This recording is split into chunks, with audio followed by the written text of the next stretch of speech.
Welcome back to Runecraft. I'm Andrew, and we're back in the Shadowverse Evolve tournament. This is back to Pod 1 with the Runecraft vs. Nightmarecraft matchup.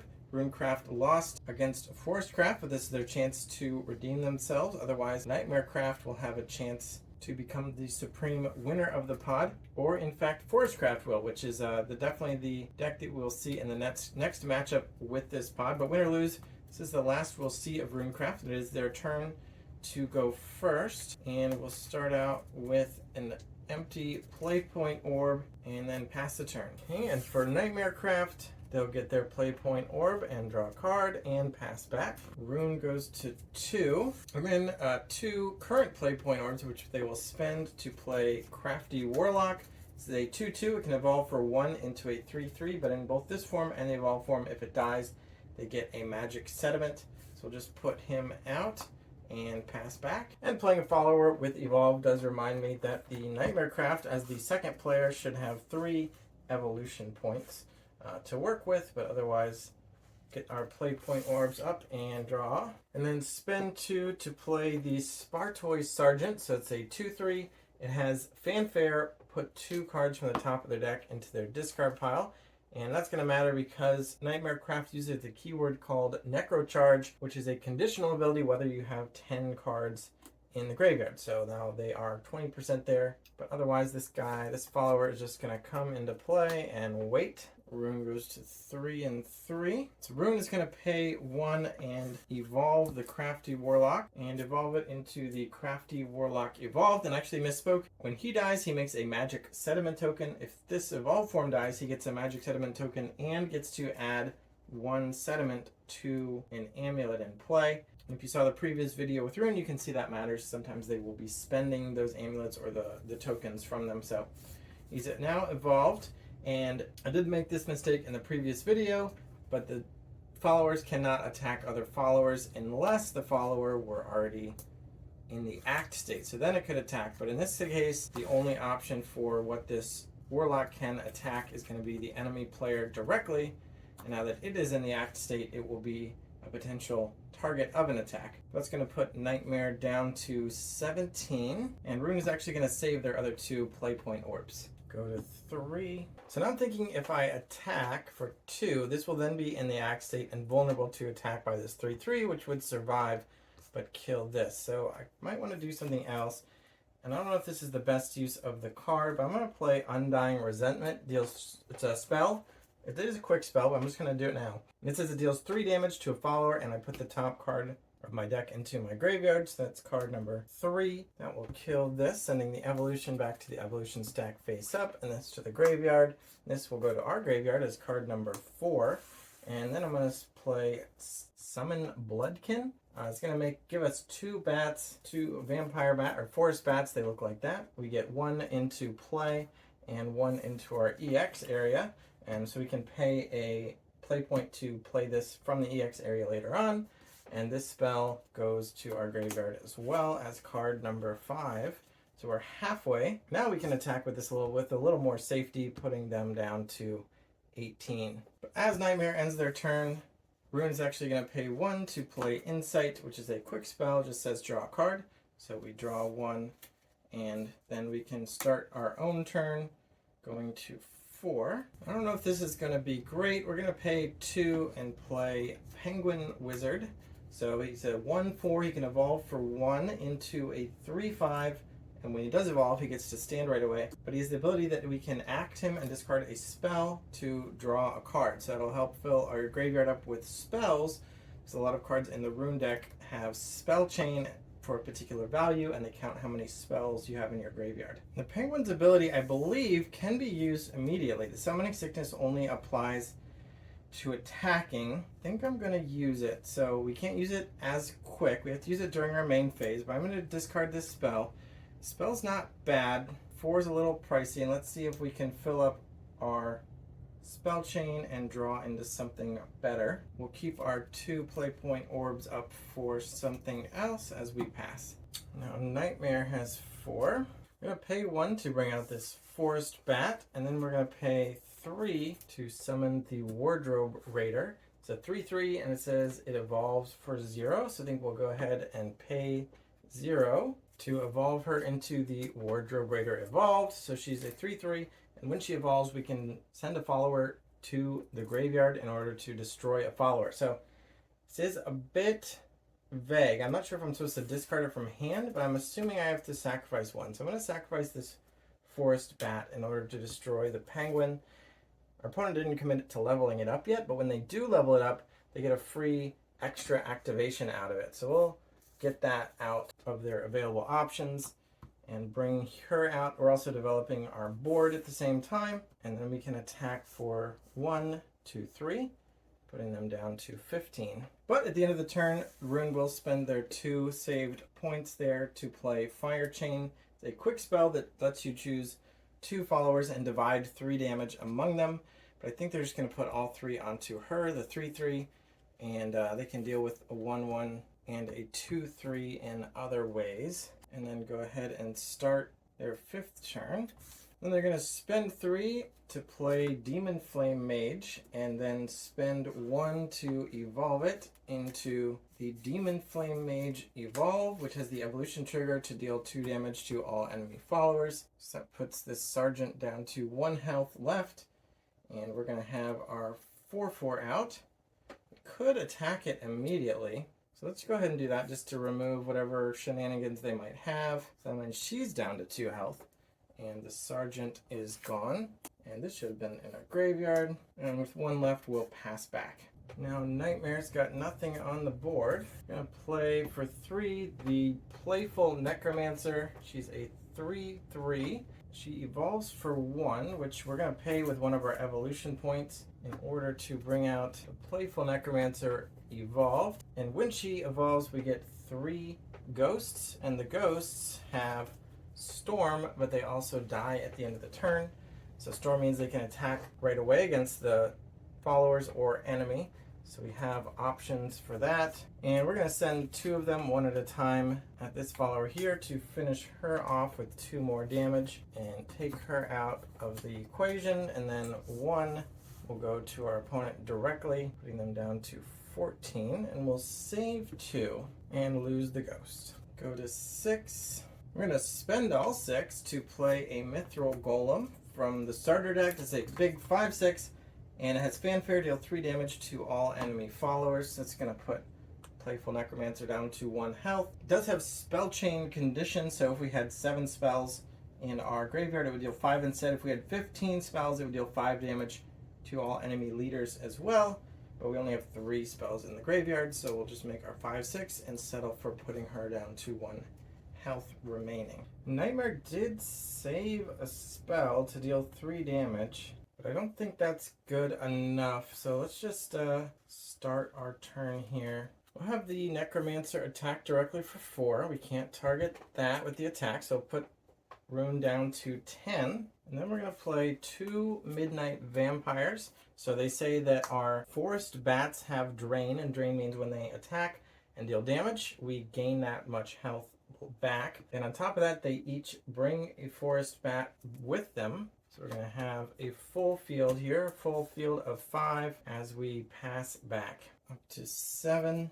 And unfortunately for Nightmare, Rune has another Demon Flame Mage. So we'll pay for that, and then we will pay to evolve it into a Demon Flame Mage Evolved, which again, when it evolves, deals 2 to all enemy followers. That's going to take out the Bat tokens as well as the Necromancer that only had 1 health left. And both of the Forest Bat ladies here are going to go down to 2 health remaining. And then the Golem can just get in for 5. Question is, do we want her to attack one of them, just in case they make more bats? Yeah, let's go ahead and do that, so she'll still have 2 life left. And unfortunately, we can't use this 3. Okay, going to 7 on this side. Alright, so Nightmare's going to pay 2 to play Undying Resentment. Another copy of that spell. It's going to deal 3 damage. We're going to put it here, and it also discards a card from the top of our deck. So we now actually have 11 cards, which means we've hit the Necro Charge threshold. And then we're going to, so a lot of our cards are going to be powered up.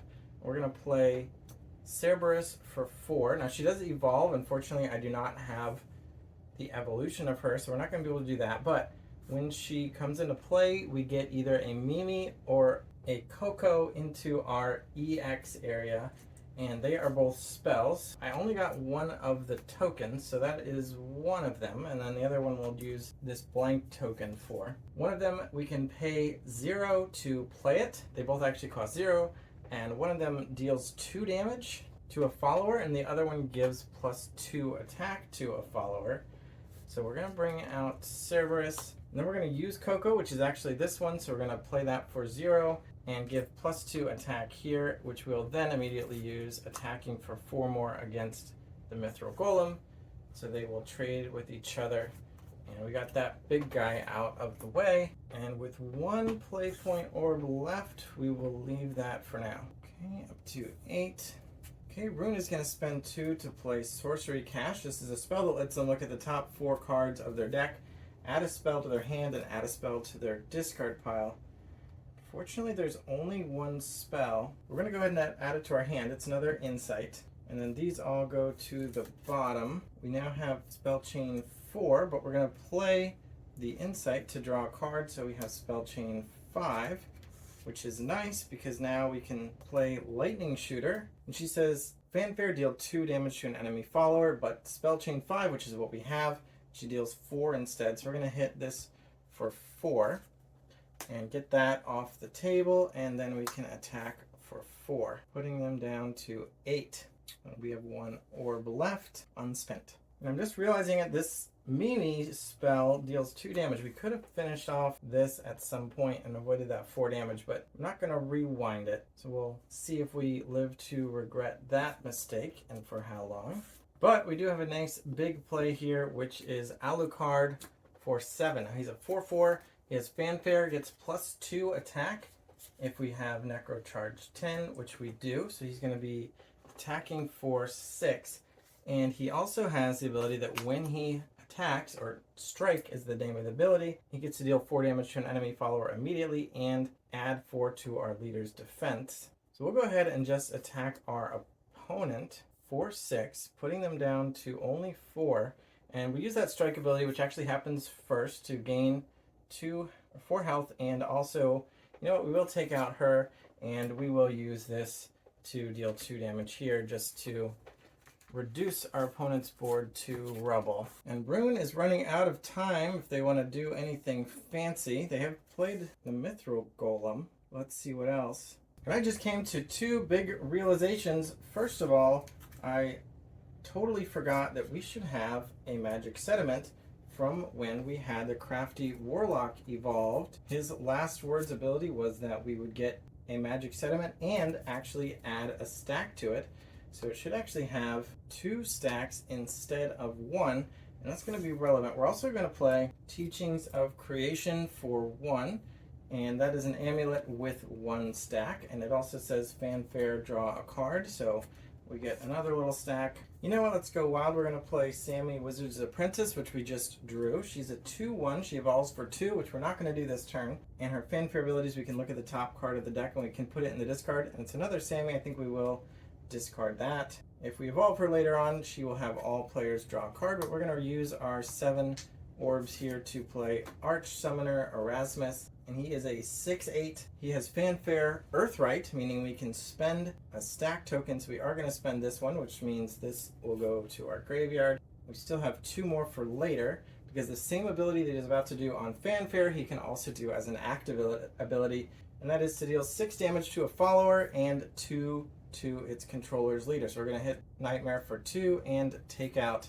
Alucard, and now we have our big guy, a 6/8. Now he won't be able to attack right away. He could use his act ability, but there's no more followers to hit, so we will leave it at that for now. And go to 9 rather. This side, things are getting very close. I don't know if this is going to work, but we're going to spend 6 for the Undead King. He says when he comes out, we get 2 creatures from our graveyard back to our hand. I think we want Alucard. I kind of really want the Cerberus.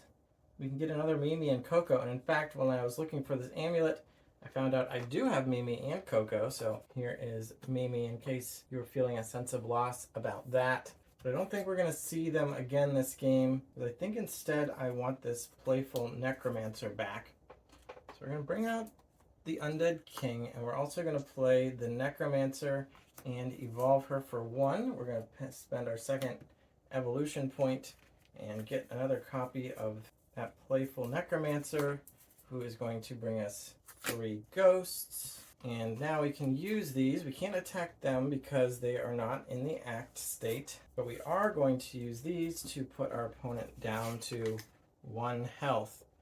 And hopefully we can close it out before they do. We can see that they have 8 attack and we're at 10. But they might want to use this ability, in which case we'll only take 2 from him, and that would just be 4. So we'll just see what triggers they have and how this plays out. But if they can't get rid of these, and we have Alucard in hand who has Storm, so we're in a good position to win next turn if we get to see it. So let's see how that goes.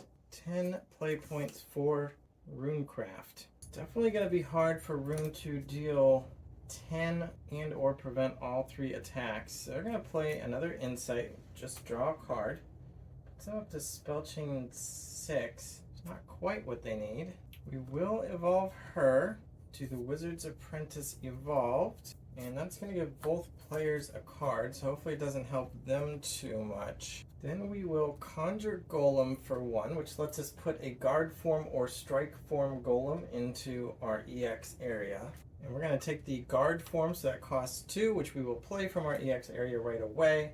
And that's a 2/3 with Ward, which will help us block, which is nice. And we now have Spellchain 7, which is a nice number. We could attack directly, but instead I think we just need to use the Erasmus Earthright ability. We're going to use 1 of these to deal 6, killing the Undead King, and also deal 2 damage here. There's no reason not to attack for 3, putting them down to 5. And then we can use Ward as we end our turn. So this is what our opponent will have to attack, which is what we want. Though on this side of the table, that is not what we want, but we do have this attacker as well as Alucard incoming. So I feel like we're almost certainly going to be playing him.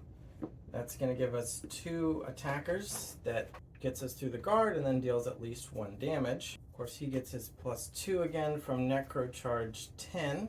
And I think that extra draw may have cost them. Actually, I'm not sure how this interaction works, because when Alucard attacks, he gets a strike ability. But I don't know if he has to declare the attack necessarily. Like, the only thing he can attack right now is the guard form Golem because of Ward. So I don't know if he has to declare that attack and then use his strike ability to kill it, in which case would the attack just not happen, or can it change the target? I assume he has to declare what he's attacking first for strike to trigger. So in that case, we will attack with her first against the guard form Golem. Although that actually does give the Runecraft player a chance to play their spell, which is this one. I think this is called Fiery Embrace. We discarded 1 earlier, but it's going to destroy a follower, and we're going to not attack, or not target the follower that is currently attacking, but let this attack go through. But you can only play quick spells at the end of your opponent's turn, on your own main phase, or when your opponent is attacking. So because this is attacking, that creates a window for Rune to play a quick spell. So we're playing that now to kill Alucard, actually, before he even gets to attack and use his strike. So that is one downside of taking out the guard form Golem first, but that's how it's playing out. This does have Spellchain 10 to deal damage to the enemy player as well, but they're only at 7, so that will kill the Necromancer. And now, or rather no, the Necromancer, so then the attack will go through, although now they're at 8, and she will take 2 damage, going down to 2 health remaining. Guard form Golem is taken out, and the Runecraft players feel safe momentarily, but by giving them an extra draw, the Runecraft players unwittingly given the Nightmarecraft player this lesser mummy, which costs 2. It can evolve for 1, which they'll just go ahead and pay, and grab the lesser mummy evolved, which has Storm under the condition of Necro Charge 10, which means they've got another attacker coming out, attacking right away. There are no more ward, no more play point orbs to play any spells, and the Runecraft player unfortunately taken down by the aggression. They would have almost certainly had it on their next turn with Erasmus hanging out. Still had another charge here to blast something else off the board, really just should not have evolved her. They would have done one less damage. They would have wasted 2 play points, but everything else would have been fine. And that actually was the card that the Nightmarecraft player drew for turn, was this mummy, but the extra card helped them get there. So they didn't use the exact card they drew with her, but they did get 1 card deeper. So lesson learned, don't let your opponent draw cards as long as you can avoid it. It's not worth it for 1 extra damage most of the time, I imagine. Which means Runecraft is now completely out of contention, although they'd already lost their first match anyway. It will now be Nightmarecraft against Forestcraft in the 3rd game of this pod, but up next will be Swordcraft versus Havencraft to see who's the winner of the first pod, and then we'll have to have a championship between the 2 pod winners after that. So thanks for watching. Subscribe so we can get more subscribers, and bye.